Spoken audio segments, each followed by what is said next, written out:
This episode of the CyberWire is made possible in part by SpyCloud. Stolen data circulating on the criminal underground is fuel for data breaches, account takeover, ransomware attacks, and online fraud. Your biggest security risk might be a breach or malware infection outside of your control that leaks the data of your users. SpyCloud constantly recaptures and analyzes new data from the criminal underground, powering solutions that proactively protect over 2 billion employees and consumers worldwide. Learn how to make recaptured data your best defense at spycloud.com/cyberwire. That's spycloud.com/cyberwire.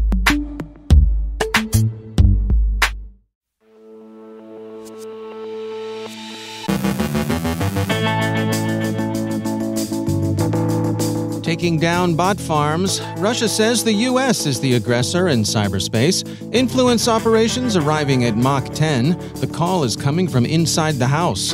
Cyber incidents affect aviation services. CISA posts ICS control system advisories. I welcome Tim Eades from the Cyber Mentour Fund.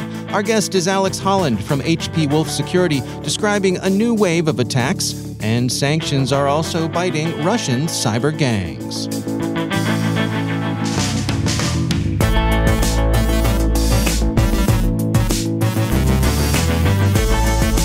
From the CyberWire studios at Data Tribe, I'm Dave Bittner with your CyberWire summary for Wednesday, March 30th, 2022.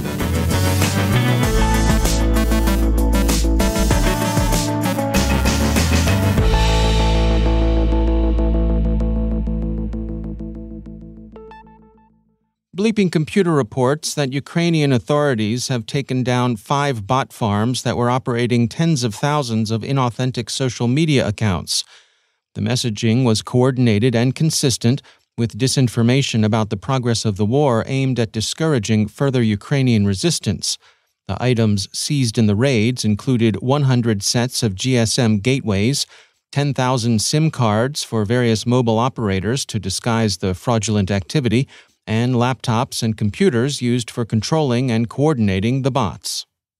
Reuters, citing stories in Russian official media, reports that Kremlin officials are pointing with concern at cyberattacks they say the U.S. is conducting against Russia. The cyberattacks are said to amount to hundreds of thousands every day. Kremlin representatives said the sources of attacks will be identified and the attackers will inevitably be held accountable for their actions in accordance with the law. Moscow appears to view Ukraine's semi-official part hacktivist, part volunteer, and part contractor IT army as an American cat's paw. Have you heard about those hypersonic missiles Russia's been firing in Ukraine? They're very fast, and no, in Ukraine they don't seem to really matter much to the battlefield. You might wonder what this has to do with cyber. After all, why are we interested in hypersonic weapons? Well, they're being deployed for their influence value, for mind share, and not target destruction, which makes them first cousin to disinformation. Russian sources have said, and Western sources confirmed, that Russia has been using hypersonic missiles against Ukraine. Defense One has an account of the missile's use, which the publication sees as a gesture intended to influence and intimidate. The article quotes the head of U.S. European Command, U.S. Air Force General Todd Wolters, as saying, "I think it was to demonstrate the capability and attempt to put fears in the hearts of the enemy, and I don't think they were successful." The air-launched Kinzhal, or Dagger, missiles are said to have been used against a Ukrainian ammunition storage site. Hypersonic missiles are extremely fast, moving at Mach 5 or more, and are also designed to be highly maneuverable. Russia claims the Kinzhal is capable of Mach 10, or just over 7,600 miles per hour. Hypersonic missiles are built for use against well-defended targets like warships armed with point missile defense systems. So why use them against big, stationary, poorly defended targets like the one said to have been struck in Ukraine? There's no real tactical reason. You might want a missile that could boogaloo like the Kinzhal if you were up against, say, an aircraft carrier battle group. But if you're striking ammunition bunkers or apartment buildings, schools, hospitals, theaters, and so on, a Kinzhal is more than 7,000 miles per hour of excess force. General Wolters probably has it right. This is propaganda of the deed, not fire support. It's an information op that tries to persuade through kinetic effect. It also represents the expenditure of some pricey ordnance. You may not be interested in the hypersonic missiles, Moscow might say, but the hypersonic missiles are interested in you. Some Verizon customers have been receiving spam texts that include a link to a Russian television provider. Free message, the spam begins. Your bill is paid for March. Thanks, here's a little gift for you. And the fishhook is a shortened URL that directs those who click to content provided by Russia's One TV, a channel whose majority owner is the Russian state. The spam is interesting in that it seems to come from the recipient's own number. Verizon says, according to The Verge, that bad actors are responsible and that it's cooperating with law enforcement investigation. Why it's happening is unclear. It could be an information operation, or it could just be some hackers in it for the lulz. Russia's aviation authority, Rosaviatsia, is reported to have lost some 65 terabytes of data in an incident it sustained this week, Mentour pilot reports. Business systems and records, including aircraft registration records, are said to have been affected. It's not clear exactly what the incident was or whether it was a cyber attack or an accident. Some sources in Russia are connecting the incident to IT problems induced by a recent change in agency leadership. Another aviation target was hit, this one in the U.S. state of Connecticut. Bradley International Airport, which serves Hartford, was affected by a distributed denial of service attack against its public website. In neither the Russian nor the U.S. incident was safety of flight at risk. CISA yesterday released 6 industrial control system advisories. And finally, Digital Shadows has been keeping an eye on cyber gangs' chatter in the dark web, and the word on that particular street is that the hoods are taking a financial bath as the ruble collapses under sanctions. With transfers of money blocked and with extensive restrictions on banking in place, criminals are finding it difficult to cash out cryptocurrencies and are having trouble getting hard currency. Digital Shadows describes the underworld's difficulty deciding what to do. They said, one user advised simply leaving the money where it was for 6 months if the questioner did not need to use it urgently for other purposes. A different user mocked this suggestion, writing, I hope you were joking about half a year. After half a year, your rubles will only be good for lighting a fire, and they will not be good for anything else. The user also questioned whether the Russian state could be trusted to allow the purchase of dollars after 6 months, and worried that many Russian banks would go bankrupt. Other forum members considered the advisability of buying gold, although some noted that this method would incur losses due to the high trade fees and storage costs and would involve an expensive examination during the transaction process. InfoSecurity magazine points out 2 interesting results of Digital Shadows' investigation. First, carders, as one might expect, are particularly affected. And second, spare a thought for your poor local criminal. Maybe. It turns out a lot of them are just moonlighting, that they all hold legit jobs in the straight world that they rely on to put food on the table. Those legitimate businesses are also being affected by sanctions, and they're feeling the pinch, too.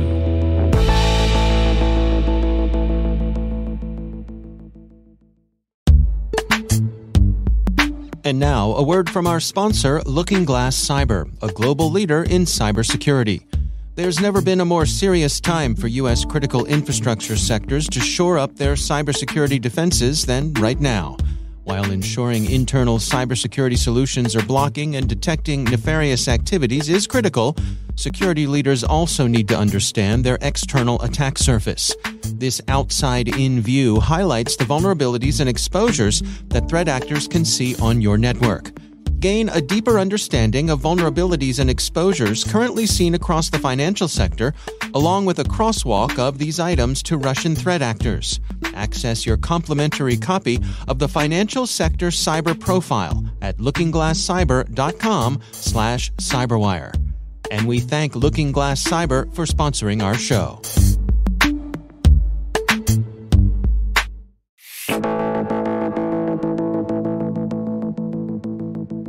HP Wolf Security recently released their latest quarterly Threat Insights report, which highlighted shifting tactics they've been tracking of attackers using features in Microsoft Excel to bypass detection. Alex Holland is a malware analyst with HP. We saw a near six-fold increase in the volume of Microsoft Excel add-in files being used to deliver malware. And we saw these files being used to deliver 7 families of malware, everything from kind of crimeware, including Dridex and IcedID, all the way down to commodity remote access Trojans. And why we think this is significant is because it's part of a wider trend of attackers responding to Microsoft blocking features in Microsoft Office that have historically been abused by attackers to deliver malware. So is this in response to Microsoft, making macros disabled by default? You're right on the money, yes. I'd say that this started in October last year, where Microsoft announced that they would be disabling Excel 4.0 macros by default by the end of 2021. Which is an older macro technology that was first introduced in 1992, so it's been around for a long while. This trend has continued with the announcement last month of Microsoft's plan to block VBA macros in documents that have originated from the web from April this year onwards. So we think this surge in Excel add-in malware is evidence of attackers responding essentially to the slow death of malicious macros by experimenting with different techniques to deliver malware that aren't reliant on these technologies, which are quickly being blocked. For folks who aren't familiar with exactly what Microsoft Excel add-in files are, can you explain to us how they work? I describe them as macros on steroids. So essentially what they allow you to do is for developers to write high-performance functions that can extend the functionality of Excel way beyond what other macro languages, high-level macro languages can let you do. For example, VBA. For instance, Excel add-ins can support things like multi-threading, which VBA cannot. Is there any sense for how effective this pivot has been for the threat actors? In other words, moving to these add-in files, is their ability comparable to what they had when macros were enabled, or is this really hamstring them? I would say that in the short term, when we're analyzing threats, we split threats into 2 kind of attributes. The first is intent, by which we mean an attacker's desire and expectation for an attack to succeed. And the second attribute is capability. And we're talking about knowledge and their resources to actually conduct an attack and execute it. And so this change, we think, affects their ability, their knowledge, their know-how in order to execute attacks properly. This is only a short-term change. And in fact, we saw on underground forums tools and services advertising XLL, Excel add-in malware that delivers and automates delivery of malware. So people are already coming up with new tooling to get around macros being disabled. That's Alex Holland from HP Wolf Security.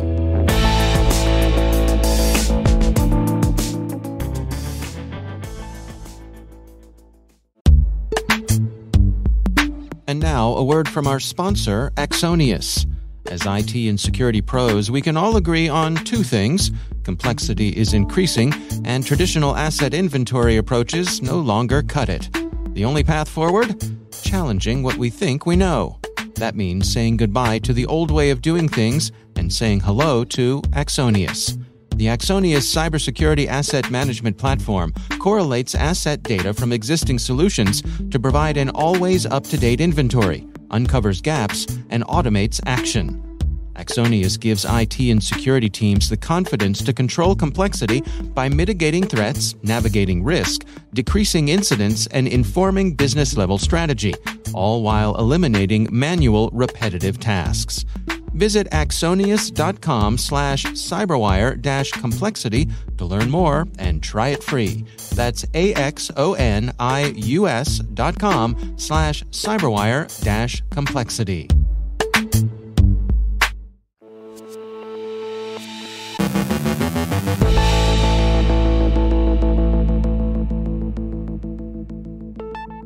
And I'm pleased to welcome to the show Tim Eades. He is the CEO at vArmor and co-founder of the Cyber Mentor Fund. Tim, it is great to welcome you to the CyberWire. I want to start off introducing you to our audience. Can you give us a quick little version of your bio? Yeah, sure. Absolutely wonderful to be here, Dave. Love CyberWire. Just absolutely awesome read for everybody and listen. Everybody should get this every day, but certainly I do. So I'm the CEO of vArmor, serial entrepreneur.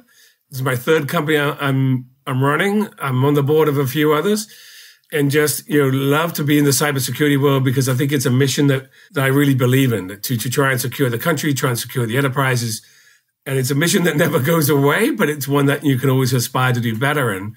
And then I'm also the co-founder, very fortunate to be the co-founder of a thing called Cyber Mentor Fund, which is a very early seed and Series A venture capital fund where we partner with the VCs, but we really partner hardcore with the entrepreneurs as they come up with these crazy ideas and they want to go to the moon. And our job is to help them, give them a better chance of success by sharing wisdom and partnering with them to whether it comes from architecture to fundraising to understand financials, to understanding the climate and even getting feedback from the early adopter customers. So two parts to my life, but with the same mission, basically secure the enterprise and secure the country.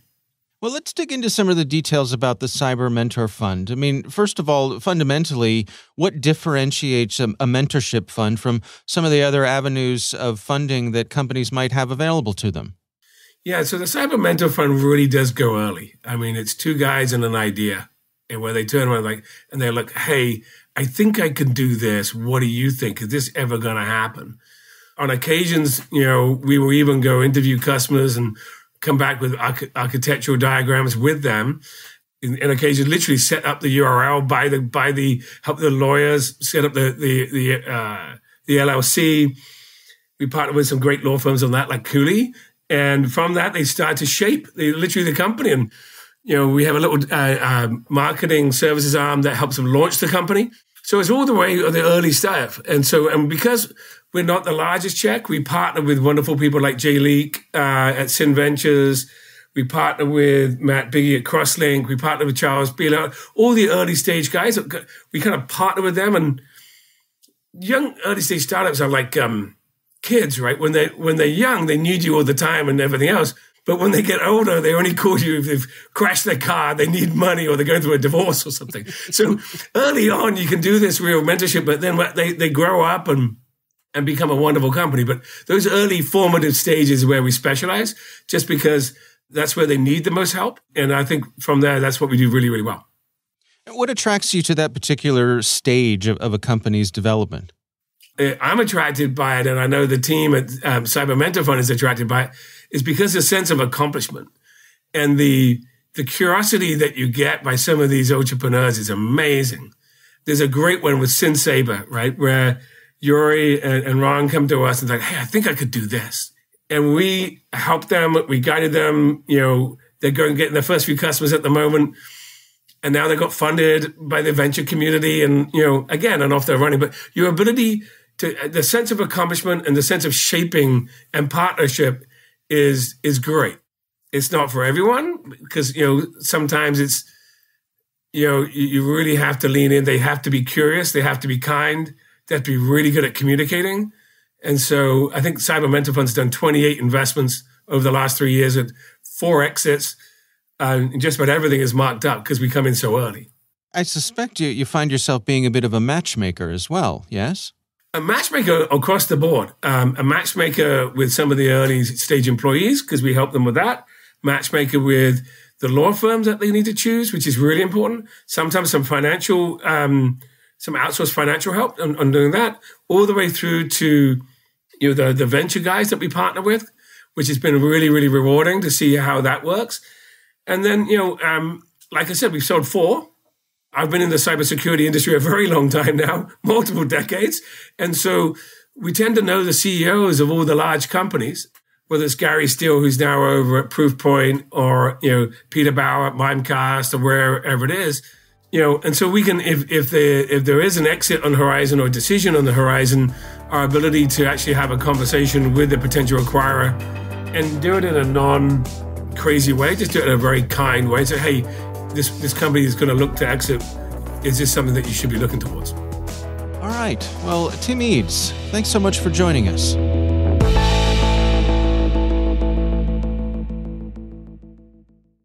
Thanks to all of our sponsors for making the CyberWire possible, especially our supporting sponsor, PlexTrack. PlexTrack, making cybersecurity teams more efficient, effective, and proactive. Learn more at plextrack.com/thecyberwire.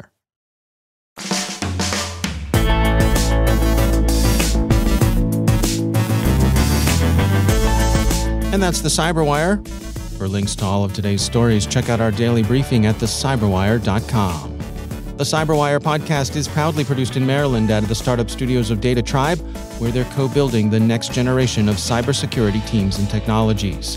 Our amazing CyberWire team is Liz Irvin, Elliot Peltzman, Trey Hester, Brandon Karpf, Eliana White, Haru Prakash, Justin Sabi, Tim Nodar, Joe Kerrigan, Carol Terrio, Ben Yellen, Nick Valecki, Gina Johnson, Bennett Moe, Chris Russell, John Petrick, Jennifer Iben, Rick Howard, Peter Kilpie, and I'm Dave Bittner.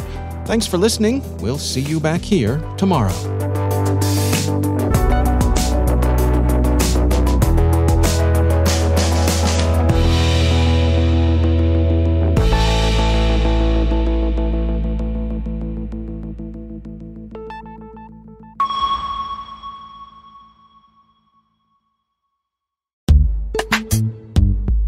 And now, a word from our sponsor, Invicti. Your organization is building and updating business-critical web applications faster than ever, and with so much pressure to move fast, you may find yourself making trade-offs between innovation and security. Now you can build fast without sacrificing security, thanks to Invicti. Invicti is the application security platform that helps your dev, sec, and ops teams work together to secure every website, web app, and API, even if you have thousands.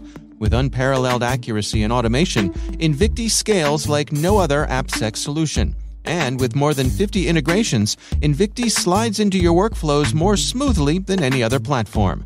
Now you can innovate as fast as you want without compromising on security. Discover why many of the world's largest organizations innovate securely with Invicti. Visit i.invicti.com/cyberwire.